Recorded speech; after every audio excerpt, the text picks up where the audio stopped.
correct? You know, my ex-wife kicked me out of the house. I knew things weren't right in my mind. I knew something was off, so I tried to fix myself. I did it the wrong way. It was an awful experience. Virtual reality. All right, Taerk El Moussa, Danny and I are so excited to have you in studio today. Thank you for stopping by during your whirlwind trip to New York City. Love New York City, as you know, but yeah, happy to be here. It's so funny because, like we were talking about before, we've been seeing you on TV for so long, always in California, that it feels surreal seeing you in New York. But I didn't know you were such a fan. I absolutely love New York. I love the people here. I love the energy here. You know what I tell people? Because my shows, they air all over the world, where I get the most positive comments is when I'm walking the streets of New York City. Really? Which you would think it would be the opposite, but in New York City, the best fans. Wow. And the thing about New Yorkers is they keep it real. So the fact that you're getting so much positivity in New York when New Yorkers are known to be a little bit, you know, raw and real with their words, that means a lot. What do people say to you when they stop you in New York City typically? Hey, aren't you that guy? That's right. You're like, yeah, I am. Houses. Yeah. But you were telling us that you might want to build a tower in New York City one day. Oh, that's on your the vision future. board? Yeah, Okay. I started doing commercial real estate about 10 years ago. 6 years ago, I launched my private equity real estate company called TEM Capital. Okay. What we do is we partner with fans, friends, accredited investors, and together as a group, we go buy real estate. So one of the missions for TM Capital is to develop a high-rise building in the heart of New York City or Manhattan one day. So that is on the dream list of things we want to do. I feel you have been checking so many things off the dream list for you. From starting your TV career to now, what has been maybe the most insane thing that you're like, oh my God, I did that? Everything. Yeah, it seems kind of insane. Life, Yeah. You know, I mean, you were asking me when I was a 20-year-old kid delivering pizza if I would be here, I'd probably say, probably not. You know, I always hustled. I always worked hard. TV was a random Hail Mary. I ended up on it, turned out to be a huge hit. Then I learned how to leverage it. And today, looking back over the last 20 years, I've just learned so much about not only real estate, but TV. And I feel like for you too, how we first got to know you on TV and what you're doing now, it's similar but very different, because now it's like, oh, it's your home life with the houses. And I know you haven't been a stranger to that for the past few years, but I feel like that had to have been a very intense adjustment. Yeah, I mean, at the beginning, the show was about, is he going to go bankrupt? Right? Yeah. Like, I had no idea what I was doing. I had no money. I didn't know real estate. I didn't know TV. I didn't know how to flip houses. So the whole world is watching these 20-year-old kids putting their life on the line to try to make some money. Shouting about subway tile. Yeah, exactly. Exactly. And then today, you know, this is 15 years later, almost 1,000 houses later. I still have the exact same challenges, but the difference is, I don't have that stress anymore, because when things go wrong today, I'm like, oh, it's expected, where at the beginning, the world was ending. And how are you enjoying this new flip-off era? Because the format is a bit different than anything that you've ever done before, filming with Heather and Christina. The fans have been loving it. We've been loving it. Did you guys see it? Did you guys see the flip off? Oh my! Of course, yes. Lisa. What do you think? Okay, Of good. It course. was such a fun show to make. Yeah. And it was fun for so many reasons. It was real. It was raw. It was organic. It was different than anything that's ever been on HGTV. And you know, we created this show. We executive produced the show. We were involved in every aspect of the show to make the show. And in the end, to see it do so well, to be honest, was just probably my most rewarding feeling in TV since I've been in this business. Yeah. Was there any like trepidation before doing it? Because it's like, because I mean, you're kind of like mixing like the blended family with cameras at that point, or were you kind of like, none of us are strangers to this? Because it's my ex-wife? Yeah, 100%. I was like, I'm from Jersey. Most of my exes don't talk. Not because co-parenting, not because anything other than the fact it's my wife and my ex-wife. Yeah, usually that is not a dinner table a lot of people dream of showing up to. You're but y'all telling did me. it, yeah. Yeah.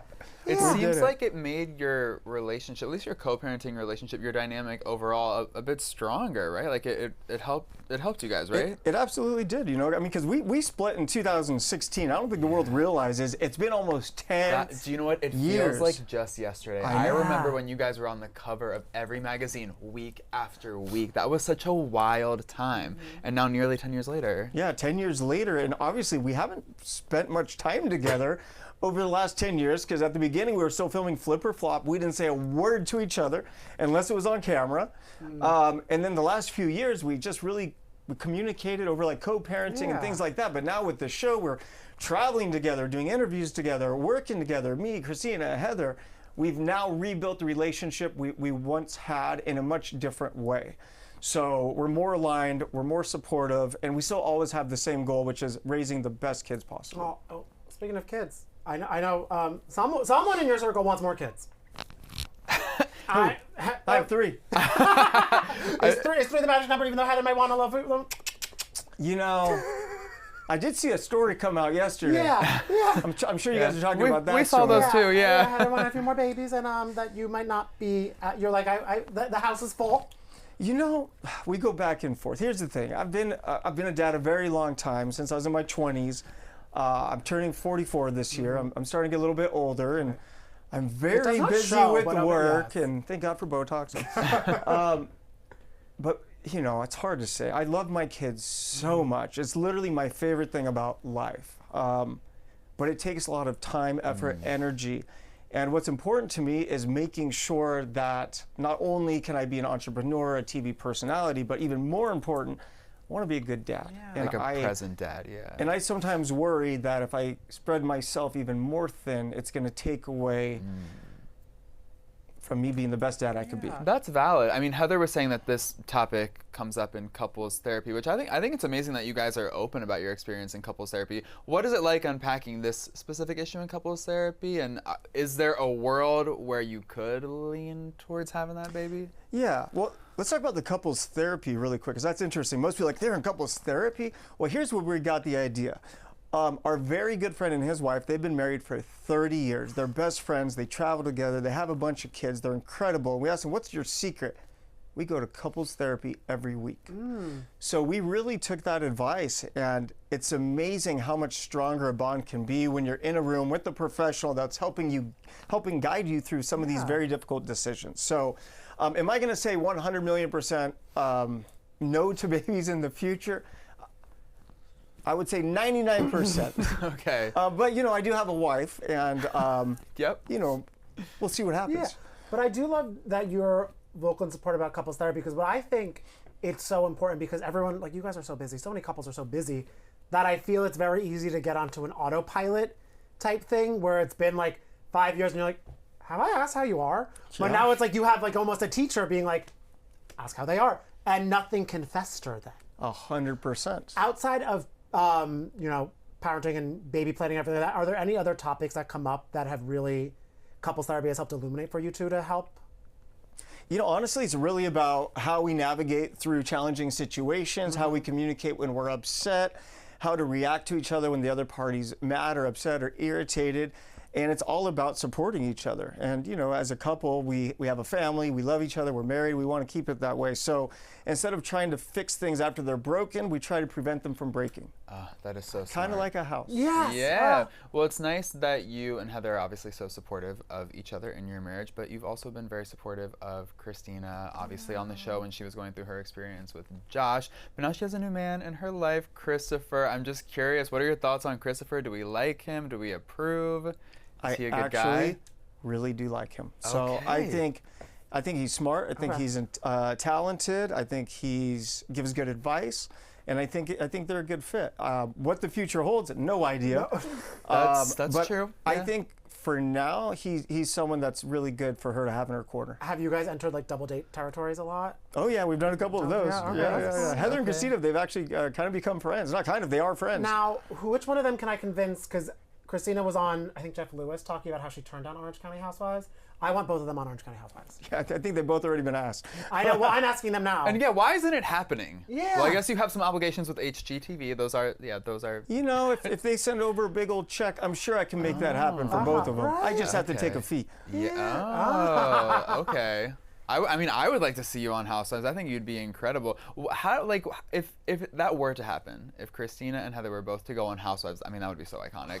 Like, is that something you actually could see? Is that something you would like to see happen? Do you like Housewives? You know, I've never really watched it. I hear about it all the time. Sure, yeah. you do. But today, I don't think so. In the future, that's a maybe. You never know. Yeah. Oh, that'd be fun. And Heather DuBrow selling her house. Oh yeah. Yeah, actually, Heather sold Heather her last penthouse in Los Angeles a couple years ago. Oh, that's right. Yeah, Oh and my I God. love okay. Terry. Terry's my favorite. Oh, love Terry Terry. is the best. Heather's great too, of course. Love Heather. Yeah. But Terry, I love. They are my just buddy. a fun. I'm like, whenever they're on camera, I just want to go on a date with them. Yeah, they're fun. Like, they're Love just them. so cool. Yes. They are. Yeah. Oh my God. Speaking of selling houses, I gotta say I really do miss Heather on Selling Sunset, and I feel like the show hasn't been the same since she left. And I know like several of the girls who are still on the show very much miss her. What are your thoughts on Selling Sunset in the post-Heather era? Do you guys still keep up with it? Do you think it's lost its touch a bit? Honestly, since having a baby, we barely watch our own shows.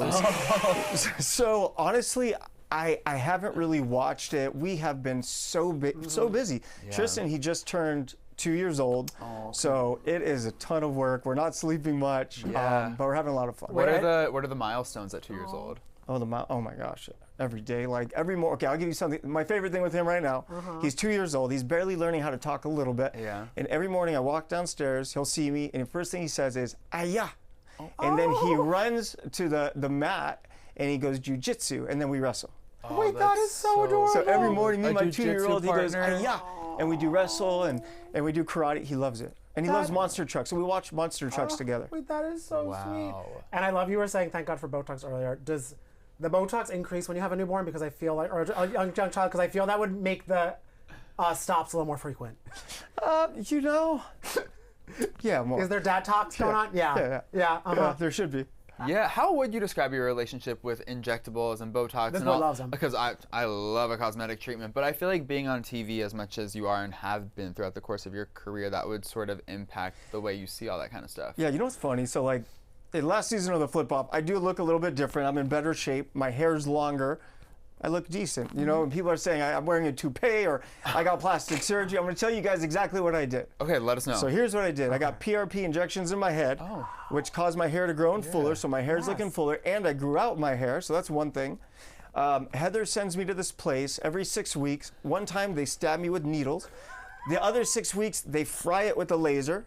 And then I rotate every 6 weeks, and that's why my skin looks better. Okay. And then I do the Botox to freeze it so I don't get as many wrinkles. But other than that, that's it. So it's exercise, diet, Botox, Laser, ripping swords? and stabbing. TRP. Yes, Okay. wow. I need a Heather to send me on that plan. Yeah, it really works, actually. Well, I was I- shocked. Yeah. I appreciate your candidness because I remember, like, even in your book, which I think has been out for just a little over a year now, you were very candid about your steroid journey and how that impacted your health and stuff. I mean, looking back on that experience, like, what would be your warning to men who are interested? So this is very, very important. So it wasn't steroids. It was testosterone. Oh, right? okay. Which has become mainstream for men today. Yeah. But there's so much terrible stuff that they don't tell you about. And the reason I initially got on testosterone is because I was feeling terrible after my testicular cancer. Right. Because I thought I had low testosterone. Turns out I didn't. So when I went in for low testosterone, my testosterone was 600. They put me on all these injections, all these pills, all this fat, like you name it, I was on it. Wow. It ruined my life, literally ruined my life. Anxiety, panic attacks, mania, and getting off of it was also a nightmare. But the reason I got on is because a doctor told me that's what I needed. But to be honest, I didn't go to your traditional doctor. I went to an anti-aging clinic, and I ended up taking a lot of stuff I shouldn't Oh have. my God, it's kind of like The Substance. Yeah. I don't know if you Yeah. saw that movie. No, I haven't. Oh, yeah. I haven't. Oh my, what was the worst part about coming off of it? Well, the worst part about, I mean, at the time when I was coming off of it, I quit cold turkey. I was living alone on a boat and crying myself to sleep every night. So it was quite terrible, Wow. actually. And to think about where you are in life now, so happy, so successful, in such great health, it's so amazing to see. Yeah, and that's the thing, life's been real tough. The public Yeah. divorce, the heartbreak, the 2 cancers, the surgeries. I just got my ass kicked for so long. But I never quit. And that's why today, almost 10 years later, I say it all the time, I have gratitude today. And I have gratitude for how I feel because I feel good. And I know what it's like to not feel good. Yeah. So whenever I think something's going wrong, or if I'm in a bad spot, or if I'm feeling pain, I take a moment, I remember my past, and I remember this is nothing compared to what I've been through. Because you really do even when you walked in, you had such a joy around you, where I was like, this boy is just happy to be fun. here, and like, not gassing myself up, here in the sense of like the world. Like, you're just a happy guy, which makes us so happy to hear, especially after all of that. When you were going cold turkey, did you have conversations with the anti-aging doctor to be like, hey, what the hell did you just cold turkey, no contact? My ex-wife kicked me out of the house. I knew things weren't right in my mind. I knew something was off, so I tried to fix myself. I did it the wrong way. It was an awful experience. And outside of the just like kind of quitting cold turkey and getting into it, are there any aspects or things you do in your life now to help you find that joy or mindfulness, like a day-to-day approach, or is it just kind of like gratefulness in general? Yeah, so throughout my entire life, I've struggled with food, I've struggled with weight, I've struggled with fitness, I've struggled with exercise, and I'm a binger. I'd gain a lot of weight, I'd lose a lot of weight, I'd go on a diet, I'd get off my diet. So finally, about 4 years ago, I said, I'm gonna try something different. Instead of starting to go to the gym or setting a goal to get in shape or going on a diet, I changed my lifestyle, and it was pretty simple. Here was my lifestyle change. No matter what, I go on a walk every day. No matter what, 4 or 5 days a week, I have to lift weights, and no matter what, I have to eat clean. And since I did those 3 things, it completely changed my life. Yeah, consistency is key, as they say. Did your body image stuff kind of happen because of the TV career, or was it festering before? Oh no, I got fat on TV. Yeah, I didn't care. I would never consider you Oh, no, fat. I was at 240 pounds. But it always Yeah. felt like a But on a 6-foot man. Well, I'm 190 right now, so I had 50 pounds on me with no muscles. That's I guess I always just pictured you were just carrying a lot of like wooden planks and everything. Yeah. And I was like, that's good. I was hiding behind the doors. Yeah, like Yeah. that's like how like sometimes in like TV shows when they hide a pregnancy with a big purse, you're just carrying all these doors everywhere. They're like, we don't need this. It's an outside yard. Yeah. Oh God. But how do you now? Because I'm sure a lot of that was internet troll induced too, potentially the getting in the mind. Do now, or are you just kind of like laughing off anything anyone says about you, or does it still? Oh no, I have fun with it. Oh, all the time. Like people will call me. Like people always talk smack on my ears. Oh, he has the world's biggest ears. So I usually respond with, "That's why I don't go outside when it's windy." You know, I don't want to blow away.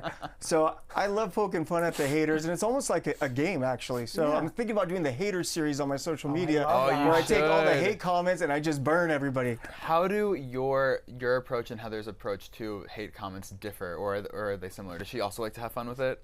No, Heather doesn't read them. Oh, that's good. That's okay. Yeah. That's another I'm approach. Heathering, yeah. She doesn't like them. I'm just. I get entertainment out of them. Yeah, and well, after everything that you've been through too, you probably feel like bulletproof. So Yeah, it's everything really just hard rolls to off your hurt me shoulders. nowadays. Yeah. And I know we were joking about it before, but I kind of now want you to have a cameo at Chippendales in Vegas. I feel you have the body for it. I feel you would have fun. I need about 3 weeks to prep, and I need my wife to sign something that says I'm allowed to. Wait, I'll tell Heather. I'm like, he could either do Chippendales or you do Housewives. I feel you'll be on the Vegas stage. Both at the same time. That'd be a whole thing. That'd be the whole Oh my show. God, that'd be a storyline. Yes. Would. I mean, you guys have so much stuff to be excited about this year. Is there anything in 2025 that you're like, oh, I can't wait for this to happen? You know what I mean? Like, what is on the vision board for y'all? I am working on a few different technology companies that are going to change the face of real estate. And whoa. they're going to be so wild, and the ideas are so big, it's going to change the way real estate's done around the globe. All right, are you still craving a little more tea? Evan, tell them where to go. Make sure to like and subscribe to Page 6 YouTube to check out all of our exclusive virtual reality interviews and more.